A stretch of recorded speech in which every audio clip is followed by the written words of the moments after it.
राम राम किसान भाइयों, मैं नितिन फिर से हाजिर हूँ आपके अपने चैनल नितिन देओल में। किसान भाइयों, आज हम बात करेंगे एनपीके 05234 और बोरोन 20% को धान की फसल के अंदर किस समय पर उपयोग में लाना चाहिए, जिससे कि हमें सबसे ज़्यादा जो अच्छे रिजल्ट हैं वो इनके देखने को मिल सके, इनका पूरा रिजल्ट हमें देखने को मिल सके।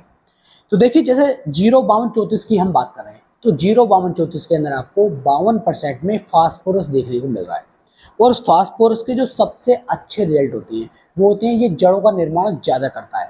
जब ज़्यादा जड़ों का निर्माण होता है तो हमारा जो पौधा है वो अच्छी तरीके से ग्रोथ करता है, अच्छी तरीके से बढ़वार करता है, कल्ले भी इससे ज़्यादा देखने को बनते हैं। तो हमें ऐसे समय का चयन करना होता है कि जिस समय पर हमारा पौधा अच्छी ग्रोथ कर रहा होता है, अच्छी बढ़वार कर रहा होता है।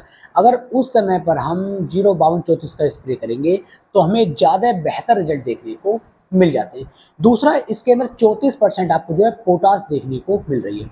अब पोटास का क्या काम होता है? देखिए, पोटास का मेन काम जो रहेगा, एक तो ये बहुत ज़्यादा गर्मी पड़ रही है तो हमारे पौधे को गर्मी से बचाता है, बहुत ज़्यादा सर्दी पड़ रही है तो सर्दी से हमारे पौधे को बचाता है। इसके अलावा जो हमारे धान का पौधे का तना है, जो धान का पौधा है, इसे जो है किसान भाइयों गिरने से रोकता है, तने को बहुत ज़्यादा मजबूत कर देता है।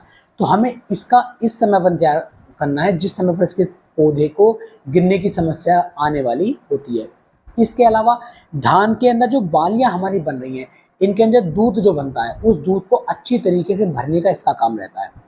बालियों को लंबी करता है, बालियों को मोटी करता है, बालियों के अंदर वजन अच्छी तरीके से बना रहता है, दाना खाली नहीं रहता है, दाना बिल्कुल ठोस हो जाता है। आपने देखा हो कहीं कहीं पर जो धान की बालियां हैं वो सफ़ेद सफ़ेद सी नजर आती हैं, तो उन बालियों के अंदर दूध का भराव अच्छे से नहीं हो पाता है, दाना अच्छे से नहीं भर पाता है, और इस कारण से हमारी जो पैदावार है, जो उत्पादन है, उसमें काफ़ी कमी हमें देखने को मिल जाती है। तो ऐसे समय का चयन करें कि जिस समय पर पोटास की पूर्ति भी हो सके और फास्फोरस की पूर्ति भी हो सके, यानी कि पौधे की ग्रोथ भी अच्छे से हो सके और दाना जो है बाली के अंदर वो अच्छी तरीके से भर सके।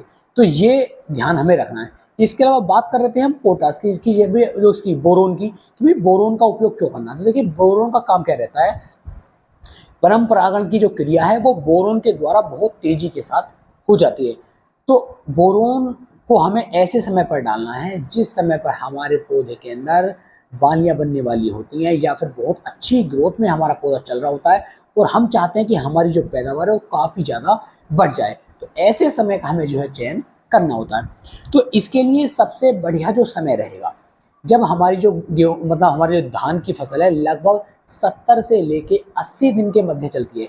आप 65 दिन से भी ले सकते हैं, 65 से 85 दिन के आसपास का जो हमारा समय रहता है, इस समय पर यदि हम 05234 ले लें और बोरोन ले लें, इन दोनों को मिक्स करके यदि हम स्प्रे कर लेते हैं तो पौधे की ग्रोथ में कोई भी नुकसान देखने को नहीं मिलेगा। पौधा हरा भरा होकर के चलता है, ज़्यादा बढ़वार उसके अंदर देखने को मिलती है। पौधे जो है हमारा अच्छी ग्रोथ के साथ साथ जब दाना भराव का समय आता है उस समय पर दाना भी अच्छी तरीके से पौधा भर लेता है।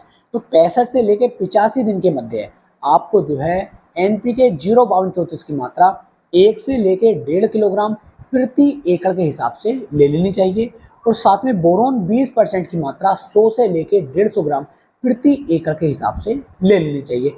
इन दोनों को आपको लगभग 200 से 250 लीटर पानी के अंदर अच्छी तरीके से मिला लेना है और उसके बाद एक सिंगल स्प्रे में पूरे धान की फसल के ऊपर कर देना है। सिंगल स्प्रे का मतलब है कहीं पर भी डबल स्प्रे हमें नहीं मानना है, सिर्फ सिंगल स्प्रे मारिए, बहुत ही बढ़िया वाले अच्छे रिजल्ट हमें देखने को मिलेंगे।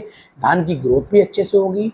किसी भी तरह की अगर टिल्लिंग बहुत कम हमारे पौधे के अंदर पहले से देखने को मिल रही है तो टिल्लिंग तो इस समय पर अच्छी तरीके से नहीं बन पाती है, लेकिन पौधा जो है ज़्यादा बालियां आपको बना करके देगा, ज़्यादा दाने बनेंगे, दाने का भराव अच्छे से होगा तो दाने के अंदर वजन भी हमें ज़्यादा देखने को मिलेगा। और बोरोन से भी हमारी परंपरागत क्रिया अच्छी हो जाती है और इससे भी दाने का जो साइज है उसमें इंक्रीमेंट हमें देखने को मिलता है, ज़्यादा फायदे हमें देखने को मिलते हैं। तो इन दोनों को आपको 65 से 85 दिन के आसपास पर यदि आप उपयोग करते हैं और खेत के अंदर नमी बनाकर रखते हैं तो आपकी जो पैदावार है वो बहुत ही बढ़िया, बहुत ही शानदार किसान भाइयों आपको देखने को मिलेगी। उम्मीद है मेरी ये जानकारी, मेरी ये वीडियो आपको बेहद पसंद आई होगी।